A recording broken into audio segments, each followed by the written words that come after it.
On the left side of the bracket, Northwood Salon Spring earns a 1 seed. They'll get Hurley. Siren is your 2 seed. They'll host Gilman. On the lower part of this bracket, it's Lena St. Thomas Aquinas who earns the top spots. They'll host Wasaki. Elkhart Lake Glen Beulah is the 2 seed. They'll get to Abino Leona. And on the other side of the bracket, top-ranked Owen Withee gets the 1 seed. They're going to host Port Edwards. McDonald Central Catholic will host Newman Catholic. Highland earns the other top seed. They get Oakfield, and North Crawford is your 2 seed. They're going to host Almond Bancroft. So here's a look at the full bracket. Travis, what are you looking at as we look at this 16-team tournament?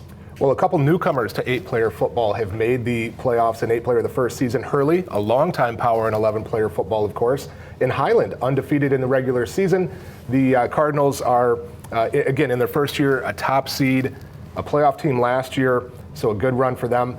How about that upper right bracket with Owen Withee, Newman Catholic, McDonald Central? That is a really strong group that's going to be tough for anybody to come out of. Yeah, you got to think maybe the winner comes out of that side of the bracket there.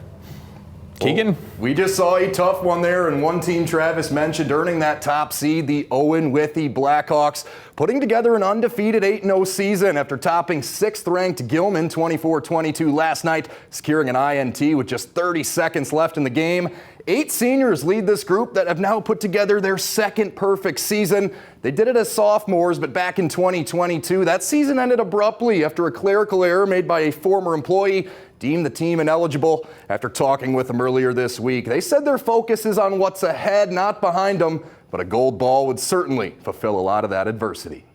Well, I tell you what, I'm very fortunate this year. I'm blessed with 8 seniors. That's a big deal. That's a great nucleus to start with, right? And when you got those kind of kids that provide that type of leadership, you know, the rest of it kind of follows its course. And, you know, these guys, they had set a goal right from the get-go. You know, you turn it back to that second week of August when we got set going. We talked about a lot of things, and, you know, they had a goal, they had a dream. And so it's nice to see these guys get to that point where, you know what, it's in their court now. They can make it happen. You know, like a couple years ago, we had another undefeated team, and I was a sophomore, and I was part of that group. So, you know, it was fantastic back then, and then now, like being the senior and leading it, it's wonderful. These boys they put in the work. You know, we all got dings and bruises. I mean, we're taping pads to ourselves to make it through practices, but every single one's got the dog in them. Well, in the game of 8-man football, having great athletes is a big difference maker. You know, you got a lot of space that you have to play in, okay? There's no substitute for speed out there on the field. And so when you have those kind of kids that can play in space, all right, and bring a level of speed to the game, that's a big plus.